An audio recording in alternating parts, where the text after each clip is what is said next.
7/11/2025 की प्रातःमूल्य बाबा बोलছে যে मीठे बच्चे ये संगम युग सर्वोत्तम बनने का शुभ समय है क्योंकि इसी समय बाप तुम्हें नॉर्थ से नारायण बनने की पढ़ाई पढ़ाते हैं। এই সময় বাবা আমাদেরকে নর্থ থেকে নারায়ণ বান্নের পড়াই পড়াচ্ছে। प्रश्न में बाबा बोल रही है तुम बच्चों के पास ऐसी कौन सी नॉलेज है जिसके कारण तुम किसी भी हालत में रो नहीं सकते। बाबा যে তোমার মধ্যে কি নলেজ আছে যে যার কারণে তোমরা কখনো কাঁদবে না। उत्तर में बाबा बोल रहे हैं तुम्हारे पास इससे बने बनाया ड्रामा की नॉलेज है, तुम जानते हो इसमें हर एक आत्मा का अपना पार्ट है। बाप हमें सुख का वर्षा दे रहे हैं फिर हम रो कैसे सकते। बाबा আমাদেরকে সুখের বর্ষা দিচ্ছে আর প্রত্যেক আত্মার ড্রামাতে পার্ট আছে, যতটুকু পার্ট আছে সে ততটুকুই বাজাবে। तो प्रभाव थी पार ब्रह्म में रहने वाले की वो मिल गया, बाबा मिल गया, पार ब्रह्म में रहने वाले बाबा को मिल गया। আমাদের আর কি চিন্তা করার আছে, বাকি क्या चाहिए। বক্তাবার বাচ্চা কবি রোতে নেই। বাবা যে বক্তাবার বাচ্চা কবি রোতে নেই, কখনো কাঁদবে না। रूहानी बाप बेट बच्चों को समझाते हैं। बाबा হচ্ছে ত্রিমূর্তি শিব বাবা বাচ্চপতি समझाते हैं। বাবা বলছে যে যখনই কাউকে বোঝাও তাকে বলো तुम आत्मा हो। শিব বাবা এইভাবে আমাদেরকে জ্ঞান দিচ্ছে। এ বাবা भी कहेंगे बाबा तुमको समझाते हैं। ব্রহ্ম বাবাও বলবে যে বাবাই তোমাদেরকে বোঝাচ্ছে। বাবা বলছে যে মনুষ্য মনুষ্যকে नहीं समझाते लेकिन परमात्मा आत्माओं को समझाते। परमात्मा आत्माকে বোঝাচ্ছে। তো বাবা হচ্ছে যে বাবা হচ্ছে জ্ঞান সাগর আর হচ্ছে রোহানি বাপ, আমরা হচ্ছি রোহানি বাচ্চে। বাবা থেকে আমরা বর্ষা পাচ্ছি। সুতরাং এখানে যত অহংকার আমাদেরকে ছাড়তে হবে, আমাদেরকে দেহি অভিমানী হতে হবে, বাপকে याद করতে হবে, কর্ম করতে भी ধান্দাধরি করতে भी বাপকে याद করতে হবে, जितना সময় মিলে বাপকে याद করতে হবে, তবেই আমাদের বিকর্ম বিনাশ হবে। বাবা এই ব্রহ্ম বাবার শরীরে এসেছে। বাবা হচ্ছে সচ্চিৎ আনন্দ স্বরূপ। ব্রহ্মা বিষ্ণু শঙ্করকে সচ্চিৎ আনন্দ স্বরূপ বলা যাবে না, বাবার মহিমা সব থেকে আলাদা। বাবা হচ্ছে উঁচুতে উঁচু ভগবান, বাবা হচ্ছে সুপ্রিম সোল। এই জ্ঞান আমরা এই সময় পাচ্ছি, ফের কবি এই জ্ঞান পাবো না। বাবা 5000 বছর বাদে এসে আমাদেরকে আত্মঅভিমানী বানাচ্ছে এবং শেখাচ্ছে যে আমি নিজেকে আত্মা ভেবে বাবাকে ইয়াদ করো, তাহলেই তুমি তমপ্রধান সে সমপ্রধান শতপ্রধান মানতে পারবে, আর কোনো রাস্তা নেই। তো আমরা বাবাকে ডেকেছি হে পতিত পাবন, কিন্তু অর্থ না বুঝে ডেকেছি। বাবাকে পতিত পাবন সীতারামও বলা যেতে পারে, কারণ বাবা হচ্ছে গিয়ে আমরা সব সীতায় ভক্তিয়া, বাবা হচ্ছে আমাদের সেই রাম ভগবান। বাবা আমাদের ভক্তির ফল দিচ্ছে। কি ফল দিচ্ছে? মুক্তি বা জীবন মুক্তি, এটাই হচ্ছে ভক্তির ফল। এ হচ্ছে বৃহৎকার ড্রামা, এই ড্রামা কেউ বুঝতে পারবে না। বাবা যে তুমি इस समय তমপ্রধান কনিষ্ঠ সে শতপ্রধান পুরুষোত্তম বান রহে হো। আমরা শতপ্রধান সর্বোত্তম হতে চলেছি। আমরা সর্বোত্তম হব সত্য যুগ মে। এইভাবেই ড্রামার চক্র ফিরছে। বাবা বলছে যে কলিযুগ, তারপর সঙ্গম যুগ, তারপর হবে সত্য যুগ। এইভাবে বাবা পুরানো দুনিয়াকে সঙ্গম যুগে এসে নতুন দুনিয়া বানাচ্ছে। বাবা বিগত এটাকেও বানাতেই পারবে না, বাবা সঙ্গম যুগই আসছে। বাবা না সত্য যুগ মে আসে না কলি যুগ মে আসে। বাবা বলছে যে আমার পার সঙ্গম যুগ মে, সঙ্গম যুগ ওই জন্যকে কল্যাণকারী যুগ বলা, এটা অসপিসিয়াস শুভ সময়। এই সময় বাবা এসে বাচ্চা को नॉर्थ से नारायण बनाते हैं। तो मनुष्य तो मनुष्य ही है, किंतु আমরা দৈবী গুণ বলে বান যাতে সত্য যুগ মে। এবং বাবা আদি সনাতন দেবী देवता ধর্মে স্থাপন করছে। बाबा कहते हैं ये धर्म स्थापन करता हूँ सब इसके लिए पवित्र जरूर बनना पड़ेगा, पवित्र ना होले आदि सनातन देवी देवता धर्मे जेते पाबो ना। बाबाई पतित पावन, আমরা সব হচ্ছে ব্রাইটস ভক্তি। বাবাকে সীতা পতিত পাবন सीताराम कहना भी ठीक है, परंतु पिछाड़ी में जे फिर रघुपति राघव राजाराम कह देते बाबा जो रॉन्ग हो जाते, मानुष बिगाड़ार्थ जो आता है सब बोलते रहते हैं, धुन लगाते रहते हैं। बाबा এখানে বাবা বলছে যে আমি চন্দ্রবংশী ধর্ম भी স্থাপন করতে হো। এখানে সঙ্গম যুগে বাবা ব্রাহ্মণ কুল স্থাপন করছে। বাবা যেটাকে ডিনাইস্টি বলা যাবে না, এ পরিবার হ্যাঁ না পাণ্ডব কি। বাবা বলছে ইহা না তুম পাণ্ডব কি না কৌরব কি, রাজাই, এখানে কোনো রাজাই নেই। তো বাবা বলছে আমি রাজযোগ শেখাচ্ছি, রাজাই স্থাপন করছি। বাবা বলছে যে গীতার ভগবান হচ্ছে গিয়ে শিব বাবা, কিন্তু भक्ति मार्ग बोले जो श्री कृष्ण भगवानवाद। बाबा जी श्री कृष्ण तो होगा सत्य युग में, उनमें जो आत्मा है वो तो अविनाशी है, शरीर का नाम बदलता है, आत्मा का कभी नाम नहीं बदलता। बाबा जी श्री कृष्ण आत्मा तो सत्य युग ही হবে, और नंबर 1 में जाते हैं। लक्ष्मी नारायण হচ্ছে नंबर 1, फिर सेकेंड ग्रेड थार्ड ग्रेड এসব होते हैं। बाबा এখানে মালার ব্যাপারে বলেছে। বাবা বলছে রুন মালা भी होते हैं, रुद्र माला भी होते हैं। रुद्रमाला में सब आ जाता है, किंतु रूनमाला में विष्णु कुलेर समस्त आसे। विष्णु के गले में रूनमाला देखाते हैं। तुम बच्चे विष्णुपुरी के मालिक बनते हो नंबर बार। বাবা বলছে যে তোমরা যেন বিষ্ণু গলার হার বাঁধছো। তো প্রথমে আমরা শিবের গলার হার হই, তারপর রুদ্র, তারপর আমরা বিষ্ণু গলার হার হই। বাবা বলছে যে মালাকে পুজো করা যায় না, কিন্তু सिमरे जाए। माला का दाना वही बांधते हैं जो विष्णुपुरी की राजधानी में नंबर बार आते हैं। बाबा बोलते हैं माला में सबसे पहला होता है फूल, फिर जुगल दाना। जुगल दाना पवित्र मार्ग की निशानी है। पवित्र मार्ग शुरू होता है ब्रह्मा सरस्वती और बच्चों से, यही फिर देवता बांधते हैं। बाबा बोलते लक्ष्मी नारायण है फास्ट। তাহলে ऊपर में देखानो है फूल शिव बाबा, माला फेर फेर कर पिछाड़ी में फूल को माथा टेकते हैं। शिव बाबा फूल है जो पुनर्जन्म में नहीं आते हैं। बाबा पुनर्जन्म में आसे ना, इनमें ब्रह्मा बाबा शरीर बाबा प्रवेश करे, वही तुमको समझाते हैं। इनकी आत्मा तो अपनी है। बाबा जी जो शरीर निर्वाह थे, काम करो, सब किछु करो, तबु बाबा के याद करो।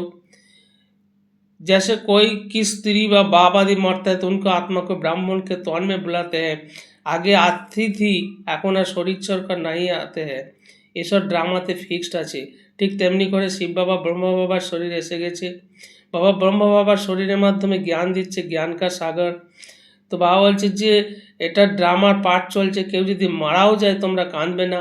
আম্মা মারে তবেই হালো আখানা, বাপ ने जाकर, কারণ ও যতটুকু পার্ট ছিল সেই পার্ট বাজিয়ে চলে গেছে, আবার অন্য পার্ট বাজাতে গেছে। बाबा जी रोते क्यों हो, उसने तो जाकर दूसरा शरीर लिया, रोने से लौट थरी आएंगे। যতই কাঁদি কি সে কি আর ফিরে আসবে। বাবা যে বক্তবার বাচ্চা কখনো রোতে নেই ওহা। তাহলে বাবা যে তোমাদেরকেও সবাইকে আর रोना बंद कराते হবে। ऐसे बहुत बच्चे जाकर समझाते अभी रोना बंद करो। बाबा जी ताদের দ্বারা বোঝায় যে झूठे ब्राह्मण भी नहीं खिलाओ, हम सच्चा ब्राह्मण के ले आते हैं, फिर ज्ञान सुनने लग जाते हैं। सच्चा ब्राह्मण के নিয়ে এসে এরকম অনেক বাচ্চা করে যারা যেসব আত্মীয় বাড়িতে মারা গেছে, 7 দিনে বাবার কোর্স শোনার ব্যবস্থা করে, 7 দিনে তাদের মন শান্ত হয়ে যায়। বাবা যে ভাগবত পাঠ অনেক জায়গায় 7 দিনে হয়, তাতে কিন্তু মানুষের দুঃখ দূর হয় না, কিন্তু এই বাচ্চিয়া অনেক सबके दुख दूर कर देते हैं। तुम समझते हो रोने की तो दरकार नहीं बाबा, जेटा तो बना बनाया ड्रामा है। हर एक को अपना पार्ट बजाना है, कोई भी हालत में रोना नहीं चाहिए। बेहद का बाप टीचर गुरु मिला है, स्वयं बेहदे बाप टीचर गुरु पे गेছি, पारब्रह्म में रहने वाला बाप को मिल गया। আমাদের আর কি পরবাহ আছে, আমাদের কোনো দিকে আর পরবাহ নেই। बाप देती है सुख के वर्षा, बाबा तो सुखेर वर्षा दिच्छी। तुम बाप को भूल जाते हो तब रोना पड़ता है। बाप को याद करेंगे যত তত खुशी होंगी। हम तो विश्व का मालिक बनते हैं, ये स्मरणे रखो। फिर 21 पीढ़ी कभी रहेंगे नहीं, 21 पीढ़ी আমাদের रोना धोना बंद। 21 पीढ़ी अर्थात पूरा बुरा पतक, अकाल मृत्यु नहीं होती है। 150 বছর आयु पाबो, अकाल मृत्यु হবে না, तो अंदर में कितना गुप्त খুশি रहनी चाहिए। বাবা যে কত গুপ্ত খুশি থাকা দরকার, কারণ আমরা মায়ার ওপর জিত পাচ্ছি, আমরা জগৎ জিত হচ্ছি। এর জন্য আমাদের কোনো স্থূল হাতিয়ার দরকার নেই। বাবা যে তোমরা হচ্ছে শিব शक्तियाँ, আমাদের কাছে অস্ত্র আছে ज्ञान काटारी ज्ञान बाण, और उन्होंने भक्ति मार्ग में এটা देवियों के स्थूल बाण खड़ग आदि दे दिए है। बाप कहते हैं ज्ञान तलवार से विकारों को जीतना है, समस्त विकार के जीतते হবে। बाकी देविया कोई हिंसक थोड़ी है, ये सब है भक्ति मार्ग। बाबा जी साधु संत आदि है निवृत्ति मार्ग বলে, আমরা হচ্ছে প্রবৃত্তি मार्ग।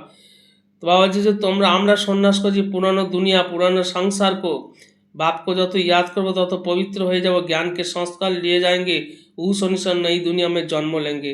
बाबा जी এখানে সঙ্গম যুগেও যদি মারা যাও তোমরা খুব ভালো अच्छा राजा घर में বা रिलीजियस घर में তোমাদের জন্ম হবে, सबको प्यारे लगेंगे, कहेंगे ये तो देवी है।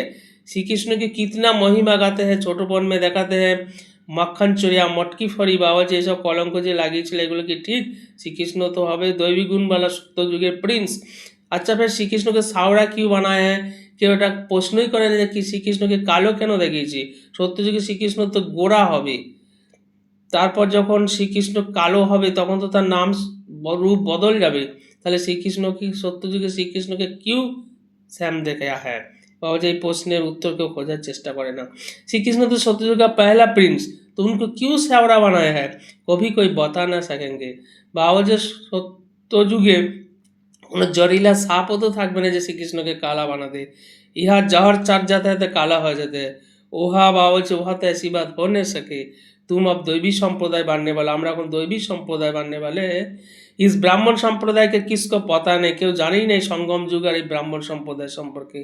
पहले पहले बाप ब्रह्म द्वारा ब्राह्मणों की अडॉप्ट करते हैं, तो जन्य नाम पड़ता है प्रजापिता। तो प्रजापिता तो उनकी प्रजा भी ढेर के ढेर है। ब्रह्मा की बेटी सरस्वती कहते, स्त्री तो है नहीं, ब्रह्मा बेटी सरस्वती कहने, किंतु जुगल न ब्रह्मा, ये किसको भी पता नहीं है।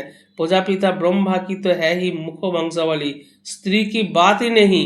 इनमें बाप प्रवेश कर कहते हैं हम तुम हमारे बच्चे हो, मैंने इनका नाम ब्रह्म रखा है। जो भी बच्चे बने सबके नाम बदली किए हैं। बाबा ब्रह्मा बाবার শরীরে প্রবেশ করে বলে এটা আমার বাচ্চা ব্রহ্মা, আর আমরাও বাবার অ্যাডপ্টেড বাচ্চা হলাম মুখ বংশাবলী। বাবা বলছে যে তুম বাচ্চা अभी माया पर जीत पाते, আমরা এখন মায়ার ওপর জিত পাচ্ছি, একেই বলা হয় হার জিত का खेल। बाबा কত সস্তা সौदा করে দিচ্ছে। फिर माया हरा देती है तो भाग जाते हैं, 5 विकार रूपी माया हराते हैं, जिनमें 5 विकार है। बाबा বলছে তাকেই আসুরি সম্প্রদায় বলা হয়। मंदिरों में देवियों के आगे जाकर महिमा गाते हैं, आप सर्वगुण संपन्न।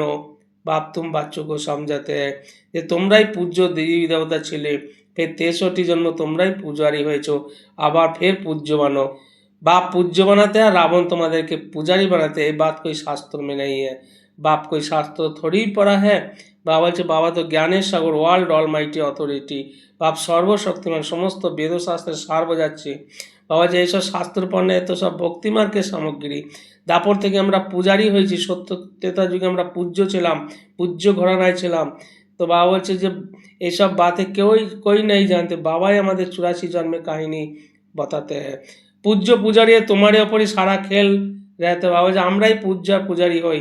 हिंदू धर्म कह देते हैं, वास्तव में हिंदू धर्म कोई धर्म नहीं है। আমরা হচ্ছে আদি সনাতন দেবী দেবতা ধর্ম নাকি হিন্দু, এইসব बातें মানুষকে বোঝানো পড়েगा। বাবা হচ্ছে যে বাবা হচ্ছে জ্ঞানের সাগর, সারা बाबा হচ্ছে सागर के शाही बना, सारा जंगल के कलम बना तो भी पूरा ना सके। अंत तुमको ज्ञान सुनाते रहेंगे, बाबा हमारे अंत ज्ञान सुनावे। बाबा जे शुरू में भी बाबा सवेरे सवेरे उठकर लिखते थे, फिर मामा सुनाती थी, तब से लेकर छपता ही आता है। बाबा जी कितना कागज खलास हुआ होंगे। गीता तो एक इतनी छोटी है, गीता को तो लॉकेट में ले जाते हैं। गीता का बहुत प्रभाव है, परंतु गीता ज्ञानदाता को भूल गए हैं। अच्छा मीठे मीठे सिखिला दे बच्चों प्रति माता पिता बाप दादा के याद प्यार और गुड मॉर्निंग। रूहानी बाप की रूहानी बच्चों को नमस्ते। धारणा के लिए मुख्य से बाबा से ज्ञान तलवार से विकारों को जीतना है, ज्ञान के संस्कार भरने हैं, पुरानी दुनिया और पुराने शरीर का संनाश करना है। 2 नंबर में बाबा बोल रहे हैं भाग्यवान बनने की खुशी में रहना है, किसी भी बात का चिंता नहीं करना है। कोई शरीर छोड़ देता है तो भी दुख के आंसू नहीं बहाने हैं। वरदान में बाबा बोलছে कंट्रोलिंग पावर द्वारा 1 सेकंड में पेपर में पास होने वाले पास सहित अनार भवो। डिटेल्स में बाबा बोल रही है अभी अभी शरीर में आना और अभी अभी शरीर से नरे अव्यक्त स्थिति में स्थित हो जाना। जितना हंगामा उतना स्वयं की स्थिति होती शांत हो, इसके लिए समेटने की शक्ति चाहिए। 1 सेकंड में विस्तार से सार में ले जाए और 1 सेकंड में सार में विस्तार में आ जाए, ऐसी कंट्रोलिंग पावर वाले ही विश्व के कंट्रोल कर सकते हैं। बाबा বলছে এরকম कंट्रोलिंग पावर চাই, এখনই অব্যক্ত और यही अभ्यास अंतिम 1 सेकंड के पेपर में पास हुई तो ऑनर कर देगा। स्लोगन में बाबा বলছে वानप्रस्थ स्थिति का अनुभव कराओ तो बचपन की खेल समाप्त हो जाएगा। ओम शांति।